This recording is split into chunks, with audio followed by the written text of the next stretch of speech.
ምድር ልጠፋ 12 ሰዓታት ብቻ እንደቀራት ቢረጋገጥ የመጨረሻው የምታደርጉት ነገር ምንድነው?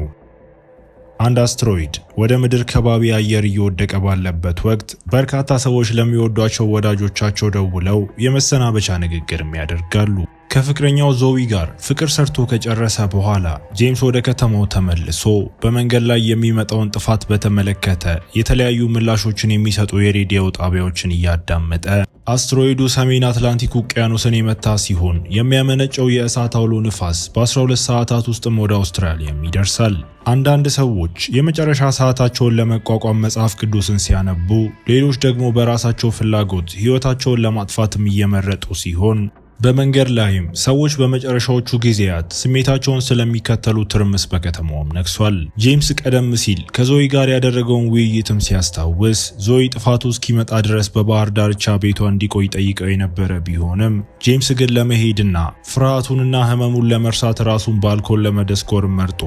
በድንገት ጄምስ የተዘጋ መንገድ ያገኝና አንድ ሰው ወደ መኪናው ገብቶ በማቼቴ ማስፈራርቶት ስለ መከዳቱ እያማረረ መኪናውን እንዲያሽከረክርም አዞት በመጨረሻም ከዳተኛው ሰው ጋር ይደርሱና የአብድ ሰውም የመኪናውን ቁልፍ ሰርቆ ጄምስ እዚያው እንዲቆይ በማስፈራራት ነግሮት ጄምስ ያ እብድ ሰው ሌላውን በጭካኔ ሲያርድ ሲመለከት ግን ከመኪናው ወጥቶም ይሮጣል። ሰውየው በሰፈር ውስጥ እያሳደደው ጄምስ ከአንድ መኪና ስርም ተደብቆ የአብድ ሰውም ሌላ የሚያሳድደው ሰው እስኪያገኝ ድረስ ትንፋሹን ይዞ ቆይቶ ሁኔታው ሲረጋጋ ጄምስ ሲያመልጥ የወጋው ሚስማርም አውጥቶ ቫኑን ለመክፈት እየሞከረ በአቅራቢያውም አንድ ቀይ ቫን ሲቆም አይቶ ራሱን ይደብቅና ከቀዩ ቫን ውስጥ ሁለት ሰካራሞች ለእርዳታ የምትጮህ አንዲትን ወጣት ልጅ ይዘው ሲወርዱ ታይተው ወደ ቤቱም ከገቡ በኋላ ጄምስም ቀስ ብሎ ወደ ቫኑ ይደርስና የልጅቷን የለቅሶ ድምጽ እየሰማ ቫን ውስጥ ገብቶ ቁልፉን ቢያገኝም ሰዎቹ በልጅቷ ላይ ሲጮሁ ስለሚሰማ ለመሄድ ያመነታና በጸጸት ተሰቃይቶ ጄምስ ከመኪናው ውስጥ መዶሻ አንስቶ ወደ ቤቱም ይገባና ጄምስም አንዱን ሰው ልክ ሊቀርበው ሲል በመዶሻው ወዲያውኑ መቶት በዚህ አጋጣሚም ሌላኛው ሰው ከኋላ ሆኖ ያንቀውና ጄምስ ጎኑን ደጋግሞ መቶትም ሰውየው ጄምስን ቢለቀውም ብረት አንስቶን በድጋሚ ሰውየው ይመታውና ትልቁ ሰውዬ ጄምስን መሬት ላይ ጥሎትም በብረት አንቆት እያለ እሱ የሚነክሰውና ጄምስ መዶሻውን ቢይዝም ነገር ግን ሰውየው ልጃገረዷን አብሮት እንዲካፈልም ሲያግባባው ፍላጎት ያላሳየው ጄምስ በመዶሻው አናቱን ብሎት ጄምስ በር ላይ ያሉትን መቆለፊያዎችን በመስበር ልጅቱን ሊረዳት እንደመጣ ማረጋግጦላት ወደ ውጪ ተሸክሞ ቢያወጣትም ነገር ግን ቀዩ ቫን ውስጥ ለመግባትም በጣም ፈርታለች። እሷም አባቷን እንደምትፈልግ ስትናገር ጄምስ ውጪ መቆየት ደህና እንዳልሆነ በመጮም ወደ ቫኑ እንድትገባ አሳምኗት በመንገድ ላይ ሳሉ ልጅቷ ሰካራሞቹ አባቷን እንድታገኝ ሊረዷት ቃል በመግባት እንዴት እንዳታለሏትም ነግራው ከዚያም አባቷ ምን እንደሚመስልና የተለያዩትም ነዳጅ ሲፈልግ እንደነበርም ገልጻ ልጅቷም አባቷ ማንም እንዳይገባባቸው ቤታቸውን እንዳቃጠለ ትናገርና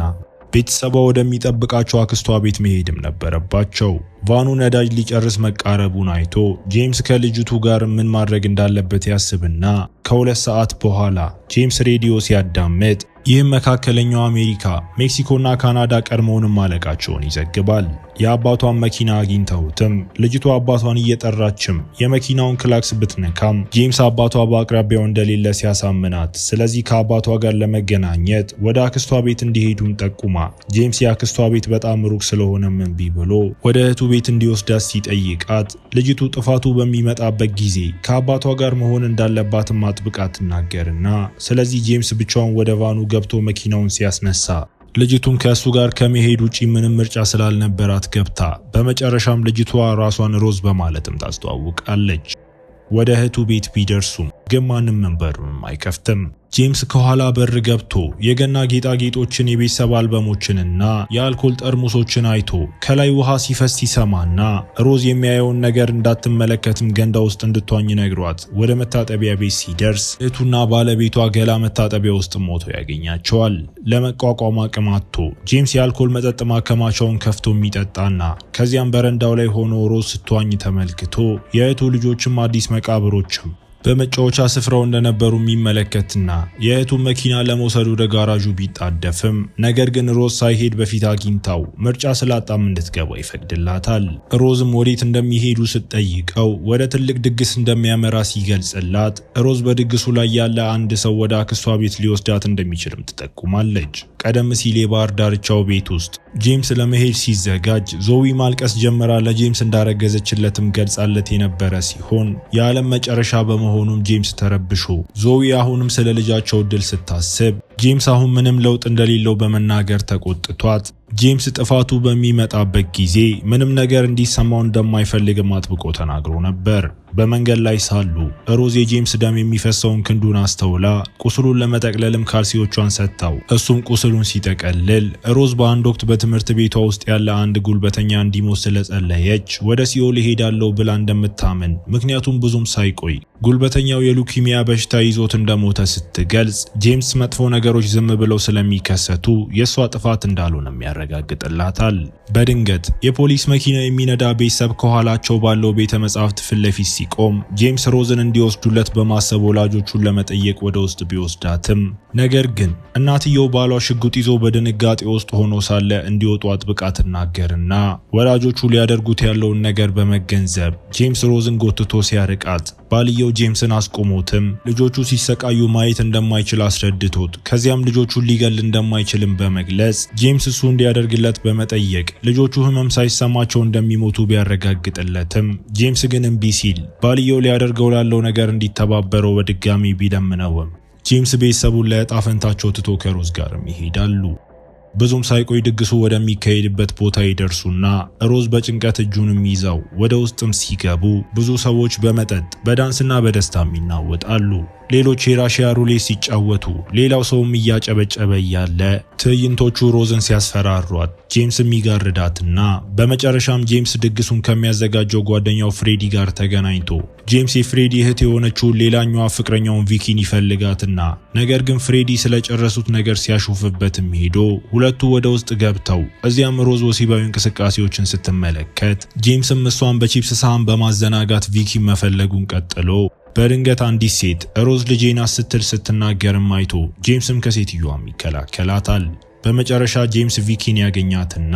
እሷም ከፍቅረኛዋ ጋር ስሜታዊ ጊዜ ለማሳለፍ ሮዝን በፍጥነት ትተዋት እንዲሄዱ ስታደርግ ጄምስ ሮዝን ለመተው ቢያመነታም ቪኪን ይከተላትና ሮዝን በገንዳው አጠገብ ጥሏት ሄዶ በአንድ መኝታ ክፍል ውስጥም እንዶቹ ወሲብ ከመፈጸማቸው በፊት አንዳንድ ፓውደር በአፍንጫቸው ቢስቡም ሆኖም ጄምስ ሙድ ውስጥ ስላልሆነም ቪኪንም ያስከፋታል። ጄምስ እህቱና ቤተሰቧ በመሞታቸው በመጨረሻ ሐዘኑን ተናዞ አሁንም ቪኪ ግድ የለሽም ሆና ከእንግዲህ ምንም ነገር ለውጥ እንደሌለው አጽንኦት ሰጥታ ተናግራ ቀደም ሲል ለዞይ የሰጠውን የራሱን ምላሽን በማስታወስ ጄምስ የጥፋተኝነት ስሜት ይሰማው ጀምሮ እሱን ለማስደሰት ቪኪ ወደ ምድር ቤትም ትወስደዋለች። ይህ በእንዲህ እንዳለ ሮዝ እየዋኘች እያለች ልጄ ናት ብላ ያሰበችው ሴት አግኝታት ሴትዮዋ ጥጋ ሲዛትም ለመዝናናት ኪኒን ስትሰጣት ፈርታ የነበረችው ሮዝ ሴትዮዋ ወደ አክስቷ ቤት እንደምትወስዳት ቃል ከገባች ብቻ ኪኒኑን እንደምትወስድም ስትደራደር አይተን ከምድር ቤቱ በታች ቪኪ ፍሬዲ የእሳት አውሎ ንፋሱን ለመቋቋም ለዓመት የሚያበቃ ምግብ ያለው ከመሬት በታች ያለ መደበቂያ ሰርተው እንደጨረሱ ብትገልጽም ጄምስ ግን ምንም ሳይደነቅ የእሳት አውሎ ንፋሱን ለመትረፍ መደበቂያው በጣም ጥልቅ መሆን እንዳለበት ያስታውሳታል። ውጪ ሮዝ የመድኃኒቱ ውጤት እየተሰማት የድግሱ ድባብ ሲማርካት አይተን ሆኖም የሌለ ነገር ማየትና መስማት ጀምራም ወደ መደበቂያው ቦታ ስንመለስ ቪኪ ጄምስ ወደ ዞዊ መሄዱን ተገንዝባ ወደ ቤተሰቡ በመሄድ ፈንታ ወደ እሷ በመሄዱ ታሾፍበትና ከዚያም መሞትን ምን ያህል እንደምትፈራ ስትገልጽለት ጄምስ ይዛትናም ሲያጽናናት ግን እሷ እንደገና ፍቅር እንዲሰሩ ስትለምነው ጄምስ ያስቆማትና ምን ማድረግ እንዳለበት ስላላወቀ ወደ ድግሱ እንደመጣ ተናዞ አሁን ግን ህመሙን መሸሽ እንደማይችል እንደተገነዘበ እዚህ ከመሆን ይልቅም ሮዝን ወደ ቤተሰቧ መመለስ ስለሚፈልግ ቪኪ የእሱ ቦታ የት እንደሆነም ስትጠይቀው ጄምስ በቀላሉ እዚያ ከእሷ ጋር ቦታ እንደሌለውም ይገልጽላታል። ፍሬዲም አግኝቷቸው ቪኪ እያለቀሰች እንደሆነ ያስተውልና እህቱ ለምን እንደምታለቅስ ጄምስን ሲጠይቀው ጄምስም በህይወት ተርፊያለሽ በማለትም በውሸቶች የቪኪን ራስ ስለሞላው የወቅሰውና ከቦታው ወጥቶ ቪኪ ጄምስ መደበቂያው እንደማይሰራ እንደተናገረ ለፍሬዲ ስትናገር ፍሬዲ በቁጣ እየጮኸም ጄምስን ይከተለዋል። ውጪ ጄምስ ሮዝን ስታስታውቅም አግኝቷት አሁንም ሮዝ ልጄ ናት የምትለውን እብድ ሴት ከሷ ሲያርቃት ፍሬዲ ወጥቶ ጄምስ ደስታቸውን ስላበላሸ ሽጉጡን ያነጣጠረበትና ሴትዮዋ ሮዝ ልጇ መሆኗን ፍሬዲን አሳምናው በዚህም ፍሬዲ ልጅቱን እንዲመልስም ጄምስን ያስፈራራዋል። ጄምስ ሴትዮዋን መግፋቱን ይቀጥልና ቪኪ መታ ሽጉጡን ከፍሬዲ እጅ ወስዳን በጄምስ ላይ ብታነጣጠርም ነገር ግን በእሱ ፋንታ እብድ የሆነችውን ሴት ተኩሳ ገላት። የድግሱ ሰዎችን በጥይት ድምጽ ቢደነግጡም በፍጥነትም ወደ ድግሳቸው ይመለሳሉ። ቪኪ ጄምስ እንዲሄድ ትነግረውና እሱ በፍጥነት ቢሄድም ነገር ግን ቫናቸው በሌሎች መኪናዎች መካከልም ተይዞም ነበር። እየደከማት ያለችውን ሮዝን ተሸክሞ ወስዶ ውሃ እንድትጠጣም ሲረዳትም አይተን ብዙም ሳይቆይ አንድ ሰው በአካባቢው ባለ ታክሲ ውስጥ ሰክሮ ሲዘፍን ሰምተው ጄምስም መኪናውን ቀስ ብሎ ሰርቆም ይነዳል። ጄምስ ሮዝን ወደ እናቱ ቤት ወስዶ ልብሷን ቀይረውላት ትኩሳቷንም እንድትቆጣጠር ረድተዋት ጄምስ ዳግመኛ አልመለስም ብሎ የነበረ ቢሆንም አሁንም በመምጣቱ እናቱ ስትቆጣው ጄምስ ወደ እሷ ለመምጣት እንዳላቀደና ሮዝን የመንከባከብ እቅድ እንዳልነበረው የሚከራከራትና በኋላ እናቱ ስለ እህቱ ብትጠይቀውም ግን ጄምስ እንዳላያትም ዋሽቶ እናቱ ትናንት እሷን እንደጎበኘች ግን ማንም በሩን እንዳልከፈተ ተናግራ ከልጅ ልጆቿ ስላራቀቻት እህቱን ራስ ወዳድ ትላትና የእህቱን ባል ስትወቅስም እናቱ ስለ እህቱ እንዲህ እንዳታስብ በመፈለግ ጄምስ እህቱና ቤተሰቧ ወደ ሌላ ቦታ ሄደዋል ብሎም ይዋሻል። ከዚያም የእናቱን መኪና ቢጠይቅም ነገር ግን ልጅቱን ለመርዳት ባደረገው አሳዛኝ ሙከራ ስቃበት ጄምስ ሮዝን ለመርዳት ያለውን ፍላጎት መረዳት አለመቻሏ የእሱ ችግር እንዳልሆነ ተናግሮ በመጨረሻም የጄምስ እናት መኪናዋ እንደተሰረቀችም ገልጻ እየተከራከሩ ቢሆንም ሁለቱ ምን ያህል እንደሚመሳሰሉም እየሳቁ ይነጋገራሉ። ከዚያም እናቱ በመሳሪያ ማጠራቀሚያ ክፍል ውስጥ የነዳጅ ማሰሮችን እንዲፈልግ ነግራው እሱም እየፈለገ እያለ ጄምስ እናቱ ጥፋቱ ከመምጣቱ በፊት ምን ለማድረግ እንዳሰበች ይጠይቃትና ዓለም እስክትጠፋ ድረስ የእንቆቅልሽ ጨዋታዋን ለመጨረስ ብቻ እንዳሰበችም ትነግረዋለች። በመጨረሻም ሮዝ ድና ጄምስ ወደ ታክሲው መልሷት ከዚያም እናቱን ለመሰናበት ይሄድና ለሮዝ እያደረገ ያለውን ነገር በማየቷ ደስተኛ እንደሆነች ነግራው እናቱ እንዲሄድ እስክትገፋፋው ድረስም እጅ ለእጅም ይያያዛሉ። ጄምስም በእንባ ከመሄዱ በፊት ለእንቆቅልሾቿ መልካም ዕድል ተመኝቶላት በመንገድ ላይ ሳሉ ሮዝ በድግሱ ላይ በሴትዮዋ ስለተታለለችም ጄምስን ይቅርታ ስትጠይቀው ጄምስ ከአባቷ ጋር ሲገናኙ አዝና እንዳያያትም አጽንኦት በመስጠት አሳስቧት ጠንካራ እንደሆነች በመናገር ያበረታታትና ፈገግ እንድትልም ያደርጋታል። ብዙም ሳይቆይ ከፍተኛ የጃዝ ሙዚቃ ወደሚጫወትበት የሮዝ አክስት ቤትም ደርሰው ሮዝ የአባቷንና የቤተሰቧን ስም እየጠራች ወደ ቤቱ በደስታ ሮጣ ወደ ውስጥ ሲገቡ ግን ቤቱ ባዶ ሆኖ ያገኙትና ቤቱንም ከፈለገች በኋላ ሮዝ ቤተሰቧ በአቅራቢያው ባለው ኩሬ አጠገብ ይኖሩ ይሆን ብላ አስባ ወደዚያም ትሄዳለች። ይህ በእንዲህ እንዳለ ጄምስ በተቃራኒ አቅጣጫ ወደ ጫካው ሄዶ እዚያም የሮዝን ቤተሰቦችን አስክሬን አባቷንም ጨምሮ የሚያገኝና ጄምስ ሮዝ ቤተሰቧን እንዳታገኝ ከልክሏት በጸጸት ሁሉም እንደሞቱም ይነግራታል። ሮዝ አባቷን ለማየት ስትታገል ስለዚህ ጄምስ አርቆ ይሸከማትና ሲያስቀምጣት አሁንም እርሱ መሆኑን ለማረጋገጥ አባቷን ለማየት አጥብቃ ጠይቃው ከዚህ በላይ እንዳታዝን በመፈለግ ጄምስ የአባቷን አስክሬን ተሸክሞ አምጥቶት እሱ መሆኑን ካረጋገጠች በኋላ ሮዝም በሐዘን ተሞልታ ጄምስ እንድትሄድ ቢጠይቃትም ግን እምቢ በማለት አባቷ ጥፋቱ በሚመጣበት ጊዜ አብረው እንደሚሆኑ ቃል እንደገባላትም አጥብቃ ትናገራለች። ጄምስና ሮዝ የአባቷን አስክሬን ወደ ኩሬ አቅራቢያ ወስደው በአበቦችም ታስጌጠውና ጄምስ ከአባቷ አስክሬን ያገኘውን የቤተሰቧን ፎቶግራፍም ሰጥቷት አንድ ሴት ስላረገዘችለት አባት ሊሆን ይችል እንደነበር ሲነግራት ሮዝ ነፍሰ ጡር የሆነችው ልጅ ከቪኪ የበለጠ ቆንጆ እንደሆነች ስትጠይቀውም እሱም ይስማማና ዞይም ብቻዋን በመተውም ስህተት እንደሰራም በመጨረሻ ያምናል። ሮዝ ወደ ሰማይ ትመለከትና አሁንም ለመመለስ ጊዜ እንዳለ ለጄምስ አረጋግጣለት ሁለቱ ተቃቅፈው ተሰነባብተው ከዚያም ጄምስ ወደ መኪናው ገብቶ ሲነዳ ሮዝም እስከ መጨረሻው ቅጽበት ድረስ እርስ በርስ እንዲተያዩ መኪናውን በጨዋታ አሳዳው ከዓይኗ ሲርቅ ጄምስ በጸጥታ መኪና ውስጥም ያለቅሳል። የእሳት አውሎ ንፋሱ ከመምታቱ ጥቂት ደቂቃዎች በፊት ጄምስ ወደ ባህር ዳርቻውም እየተመለሰ ሆኖም መኪናው ሲግልም በቀሪው መንገድም በሚያቃጥል ሙቀት ውስጥ ሮጦ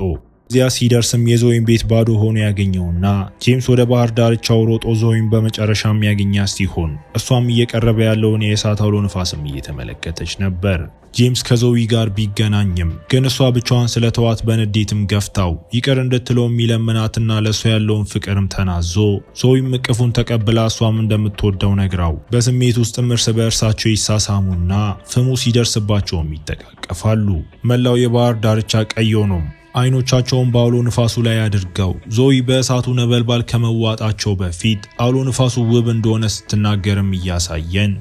ፊልሙ እዚህ ጋር ይጠናቀቃል። እስከ መጨረሻው አብራችሁኝ ስለነበራችሁ አመሰግናለሁ። በቀጣይ ቪዲዮ እስክንገናኝ መልካም ጊዜ